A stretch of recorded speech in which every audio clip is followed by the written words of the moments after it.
Welcome back to another episode on the J.A.T side. I'm your host, the one and only Jalen Austin Taylor, and I'm back tonight for another banger. Simply put, it's the first day of the month.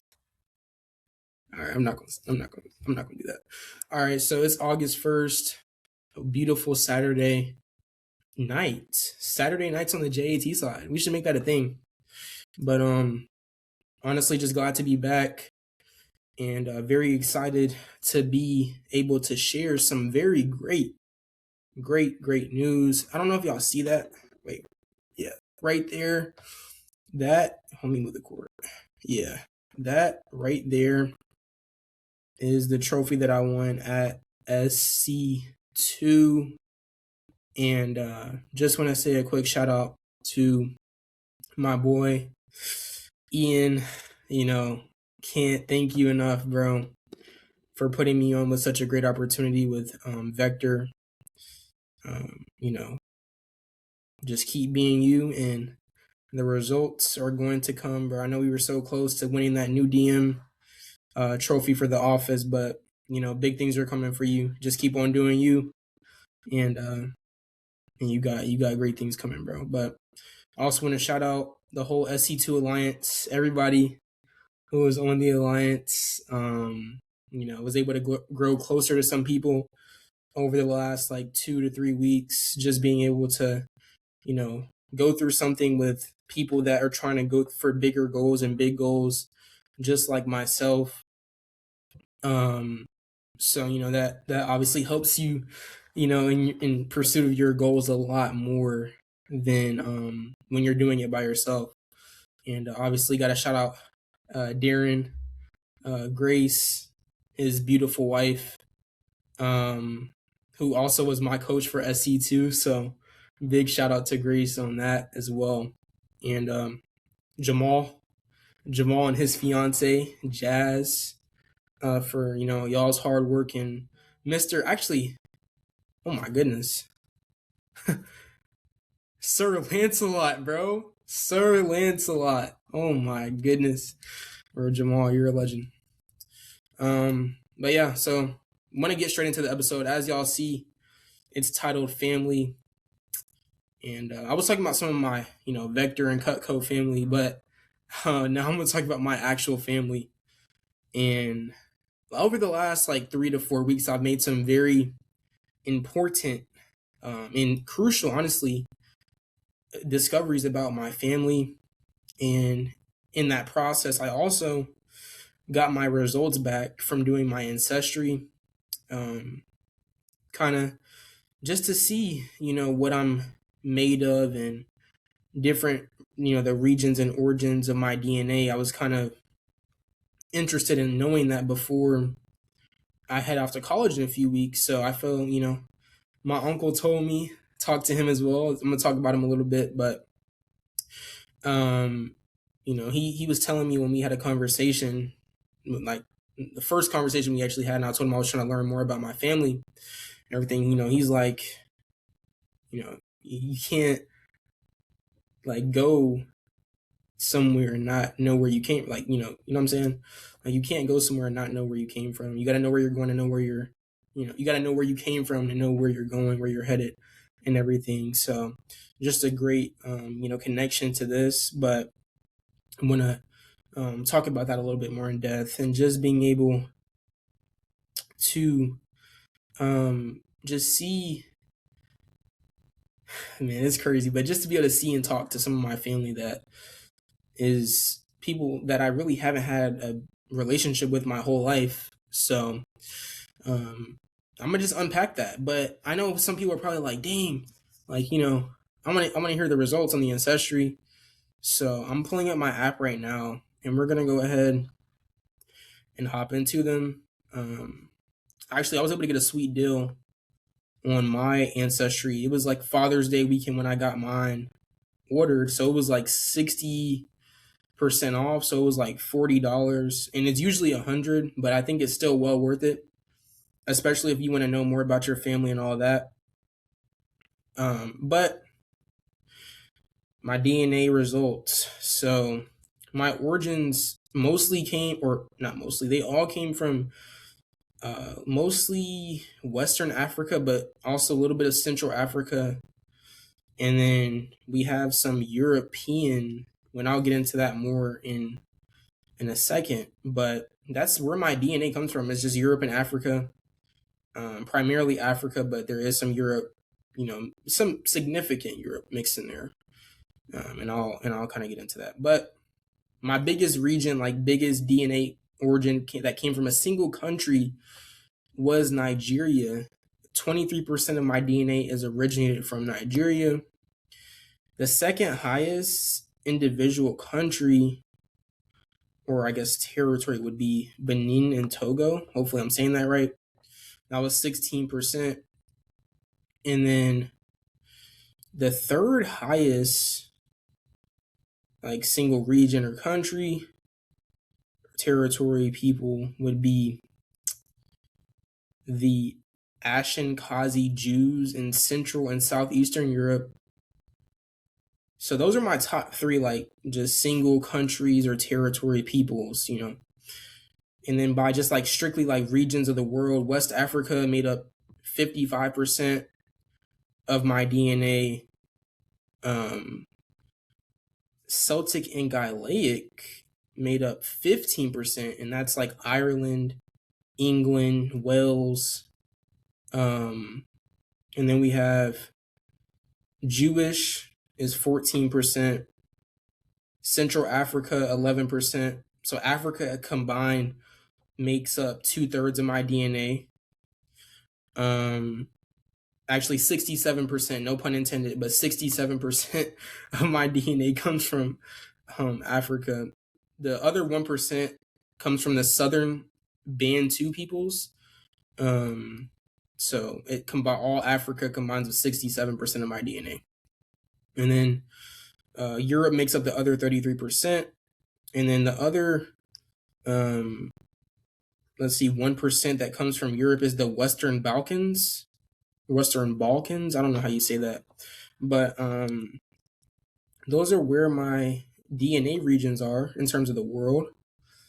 And just very, like, I'm going to just go into this in, a little bit for a second. So about 2 weeks ago, I was able to find my grandmother's phone number. And I got her number, gave her a call. I'm not going to lie, this is on my dad's. I was not expecting to get a answer when I called her. I was just like, I'm going to just call this number and we're going to see, what happens, what comes from it. But she actually ended up picking up, and I was able to talk to her for the first time. Just, it was great being able to talk to her, and kind of explains a little bit of the questions that I had concerning my DNA, because a lot of the time, I was growing up, there was some, I hadn't met, really, just being transparent, hadn't really met much of my my dad's side of the family, not for some various reasons, but so didn't know really much about her at all, completely honest. And so talked to her for about 5 minutes, but it was still very insightful, exciting to just be able to talk to her, and have that nice conversation. That was unexpected because I didn't expect her to answer the phone. So just very cool, very, very cool. And she, I found out that, she was white, or she is white. And I did not know that coming in to, that day. And I still remember I was in the office. I was in the office with Jamal. Sir Lancelot, bro. I was in the office with Sir Lancelot. And I remember I was like, looking for it, and we found it. Like, he was helping me out. So we found it. I called her. He was in the office sitting right there, and then he heard the whole conversation. It's crazy. But once again, just shout out to Sir Lancelot, bro. Shout out to Sir Lancelot. And so that was really cool. And then able to get connected with some of my aunts, from my grandmother. She gave me a couple of my aunt's information, and we found out that this was probably one of the craziest things that has ever happened in my life to this point. So I gave one of my aunts a call, and I see that she has a Georgia area code as her first three digits. So I'm a little interested, and she actually picked up the phone as well. So I'm 2 for 2, guys. I'm 2 for 2 on calling people who I've never met in my life. So she picks up the phone and she's like, "Hey, who is this? Blah blah blah."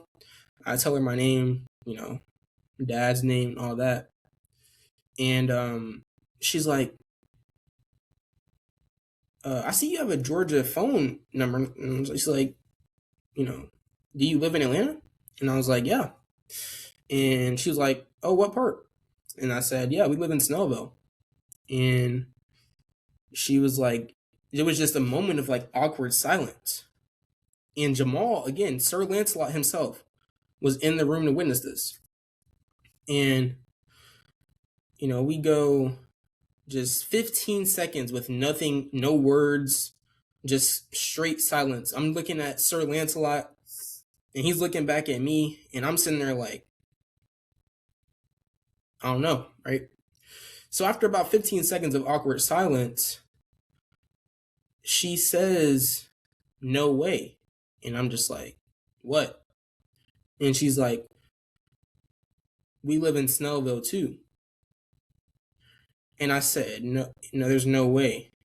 And I'm like, "Are you talking about the same place like that?" And she's like, "Yeah, we've been living here for like the last 4 years." So I then go, "Wow, that's crazy." Because what else would I say in that situation, right? So, was blessed to meet her and her couple of her son or her both of her sons, and it was just great to meet them and meet some of my cousins. So shout out to them and my aunt. It was a great meeting y'all. Look forward to building our relationship, but also want to just go now to some of the other things that are on Ancestry that some people don't know about Ancestry. So I'm gonna just share a couple of things that are really cool that some people don't know necessarily that it offers with that basic DNA test, all that. So it shows you like your cousins, but it goes all the way down to like your fourth cousin. So obviously that's like distant, but I mean still cousins, right? And so I'm on here just going through all these people. It's kind of crazy because they have the filters. You can filter it by now you have to get the upgraded versions to be able to do some of this, but like you can still see off the basic just all the people you're related to. So distant matches, you can do distant matches, close matches, which is fourth cousin or closer. So if I put distant matches in here, and I click done, it's going to show me all my distant cousins, and which is still a ton of people. Like this is like over 50 people who I'm distant cousins with. And I guess if you have a big family, you're more likely to have a lot of distant cousins, which I'm in that boat. So it's just really cool. And then also it shows you traits. Now, when I think you get 5 traits for free, but there's other traits that they also have that they show you if you get like the upgraded version. So if you want to know like why you feel certain ways at certain times and you're interested in more of that side of it, I would recommend just paying like the extra $5 to $10 and just getting that and becoming a member. And it may not be $5 to $10. It may be more like 15, 20. So if it is, don't come at me. Okay. Like I don't work for them. So, all right. Determination. So one of the traits I had was determination. It says that I'm more adaptable. And they said like Determination is the can-do attitude that drives people and is essential for sports. Determination pushes you towards your athletic goals and helps you face competition. It also provides the motivation you need to overcome setbacks like a loss or injury. Some folks are motivated by a desire to shine, while others are driven by wanting to support their team. So for me, it said my DNA suggests that I'm more adaptable, and it says determination is at least 6% genetic and at most 94% environmental. So and then they explain how they found this stuff, which is pretty cool. And then other performance traits was like morning or night person. I'm not gonna go through every single one of them, but like just to show an example, like morning or night person may be linked to the time of day you were born. Now me, I was born at night. I was a night baby, like past 9 p.m. Right. So it says my DNA suggests I'm a morning person. It says social jet lag. If I hit the sack hours later on weekends than I do on weekdays, I'm not alone. Most people do, but social jet lag, as this habit is called, can have a big impact on your well-being. To combat effects such as daytime sleepiness and losing your cool in the DMV because you're a little grumpy, aim for an earlier weekend bedtime. It may be less fun, but at least you'll be able to drop. Okay, I don't know what that's about. And then when creativity strikes, you're more creative during your non-peak hours. So night people set an early alarm if you need an aha moment, and morning people try burning the midnight oil. It says just don't head to the DMV the next day. I don't know why they keep on talking about the DMV. I don't know what that's about, but the misery of being awake when you should be asleep might just be rewarded by a stroke of genius. And I can honestly agree with that, because when I've been writing this book, I've been getting these like late night kind of ideas, and I've been very productive writing past 10 p.m. I know it's gonna sound crazy, but if I have like solid energy and I'm writing past 10 p.m., like I have really, really good ideas. And this could have something to do with that. I don't know. And then it says being a morning or night person is at least 17% genetic, at most 83% environmental. Ancestry scientists found more than 7,900 DNA markers connected to being a morning person or a night person. We can attribute 17% of this trait to genetics, but the real number may be much higher. So, okay. And then I'm going to go through just one more, and that is in taking naps. So it says people in the US and Japan report napping more often than folks in Canada, the UK, Germany, and Mexico. Now, it says my DNA suggests I don't take naps. I'm not going to lie. I really don't take naps like that. But if I do, they're usually short, quick, 15, 20-minute naps. Now, it says making the most of your naps. If you take naps, keep them short. 10 to 20 minutes is the sweet spot. Longer naps can leave you groggy. That's actually scientifically proven. And try getting them in before 3 p.m. Napping later can leave you wide awake when you're trying to hit the hay. And then napping can actually curb your appetite. Missing out on sleep can make you feel hungry, so taking naps can help you avoid overeating, especially if you nap through dessert. Yeah, some of these things are kind of corny, not gonna lie. But taking naps is at least 6% genetic, at most 94% environmental. So, I mean, that's just a couple of the traits, or the few of the traits. I have a couple more on here, but yeah, I mean, it's just, if like I said, I would really recommend doing it. They have periodic sales, so if it's like I don't want to pay $100 for this right now, and you want to wait for the sale, usually the sales are, up to, I've seen that at the most 60% off, which puts it at 40 before tax. So I think it's like 39 before tax, but I think if you want to know more information about your family, where you come from, your DNA, your origins, all that stuff, I would highly recommend doing ancestry. You never know. We might be cousins. No, let me stop playing. But that's all I have for you guys tonight. Hope you guys enjoyed me talking about my new family discoveries. And hopefully you learn a little bit about me in the process. So without further ado, we're coming up on 20 minutes here, so I hope you guys have a great rest of your Saturday night. I'm your host, Jalen Austin Taylor, and I'm out.